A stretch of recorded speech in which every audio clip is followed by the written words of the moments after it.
est contraire à la parole de Dieu. Séparez-vous simplement de cela. Rappelez-vous que Dieu a dit en 1 Corinthiens, sortez du milieu d'eux et je vous accueillerai. Ne touchez pas à ce qui est impur.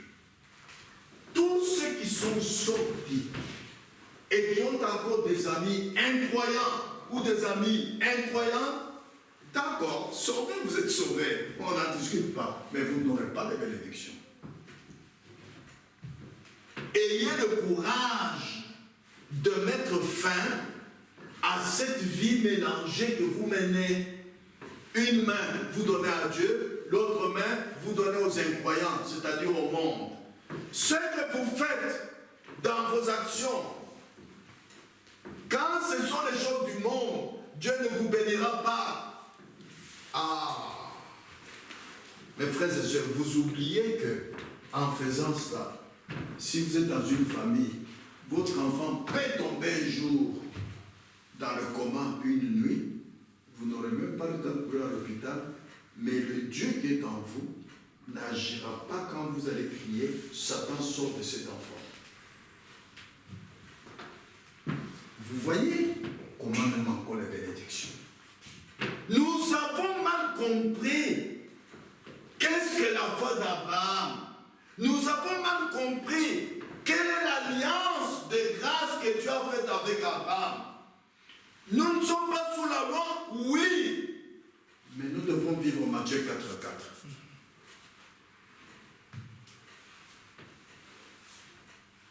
De vivre de toute parole qui sort de la bouche de Dieu. Dieu a dit à Abraham, va-t'en de ton pays. À nous, il a dit, 1 Jean 2:15, n'aimez pas le monde, ni les choses qui sont dans le monde. Si quelqu'un aime le monde, l'amour de Dieu n'est pas en lui. C'est clair. Comment est-ce que vous pouvez commencer à discuter avec ce verset-là? Comment est-ce que vous pouvez mettre vos idées dans la parole de Dieu? D'ailleurs, on a vu qu'on ne peut pas le faire. Frères et sœurs, nous allons arrêter. Je vais lire une citation et on va arrêter parce que c'est l'heure. Nous avons tout le temps de lire, de continuer ce message. Quand Abraham a accompli tout ce qu'il avait promis à Dieu, ou plutôt tout ce que Dieu avait promis qu'il ferait pour lui, Dieu a dit, quitte ton père, frère Jean-Marie l'a lu, ta patrie, ta famille, et va dans le pays, je te montrerai. C'était clair. Tu ne vas quand même pas dribbler Dieu, frères et sœurs. Réfléchissez bien. Et de deux, comme Marie la Vierge, ayez une pensée vierge. Ne raisonnez jamais avec la parole de Dieu. Non. Ne donnez jamais une interprétation particulière à la parole de Dieu. Non. C'est Dieu seul qui accomplit sa parole. Alors pour qu'il vienne à toi, c'est comme avec Abraham. Tant que tu ne vis pas ce qu'il a dit, il ne viendra pas à toi. C'est clair, n'est-ce pas? Ah, frère Jean-Marie, aujourd'hui, tu as compris? Frère, tu as compris pourquoi il n'y a pas de miracle?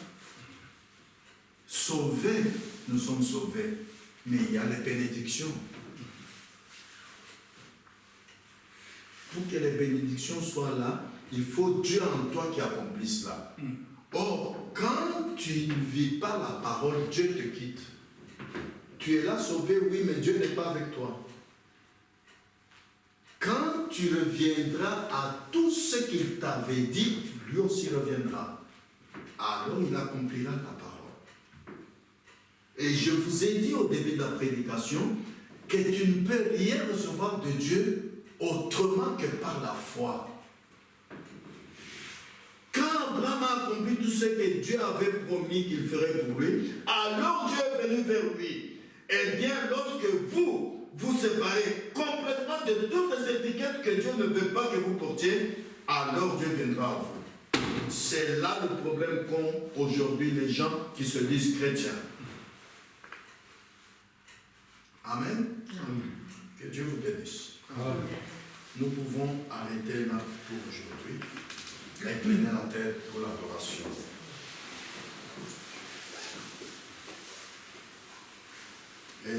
nous verrons prochainement comment pouvez-vous avoir la foi d'Abraham. Mon frère et ma sœur, toute bénédiction divine sera vôtre si vous la recevez de la manière dont Dieu l'a fait écrire dans la Bible. Je vous ai lu et je vous relis ceci. Suivez attentivement. La première chose que Dieu a fait d'Abraham, c'était de l'appeler à une séparation totale. Allez relire chez vous Genèse 12, 1. Vous devez vous séparer de toute incrédulité, de toute chose du monde. Éloignez-vous-en, c'est cela. Vous devez vous éloigner de l'incrédulité. Quand vous le faites, c'est l'incrédulité. Il y a une différence entre un incrédule et un pécheur. Nous verrons ça prochainement. Dieu a appelé Abraham à se séparer de sa famille, de tout ce qu'il avait, afin qu'il puisse marcher avec lui. Dieu exige une séparation. Maintenant, écoutez.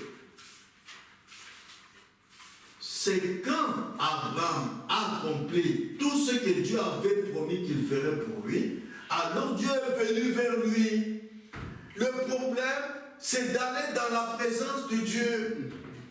Le problème, c'est que ce Dieu qui t'a sauvé soit avec toi ou en toi.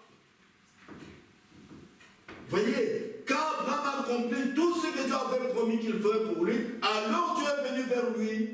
Eh bien, lorsque vous vous séparez complètement de toutes les étiquettes que Dieu ne veut pas que vous portiez, alors Dieu viendra à vous. Levez-vous. Que chacun de vous parle à Dieu.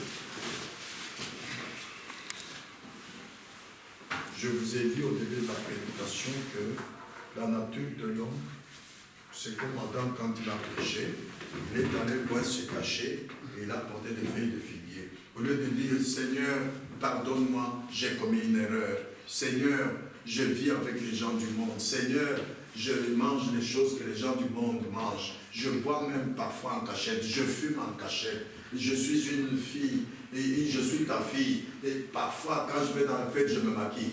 Tu me vois. Parce que Dieu, partout, il voit tout. Il voit même les pensées cachées dans ton cœur. À vous l'est aujourd'hui. Tout contact que tu as avec le monde, tout ce que tu fais contrairement à ce que Dieu a dit, malgré que tu es sauvé, les bénédictions de Dieu ne seront pas avec toi.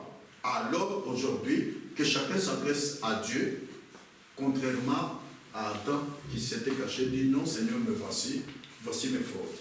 Prions tous ensemble. Oui Seigneur, notre Père Céleste, Dieu très saint, je te loue, je te glorifie de ce que toi qui m'as créé, tu m'as destiné à avoir des bénédictions divines que tu ne peux pas donner aux gens du monde. Tu m'as dit ce que je peux faire pour mériter ces bénédictions. J'ai fait des choses contraires à cela. Je reconnais ma culpabilité. Je reconnais ma faiblesse. Aie pitié de moi. Aie pitié de moi. Je te le demande avec foi. Dans le nom glorieux et puissant de Jésus. Mon frère Jean.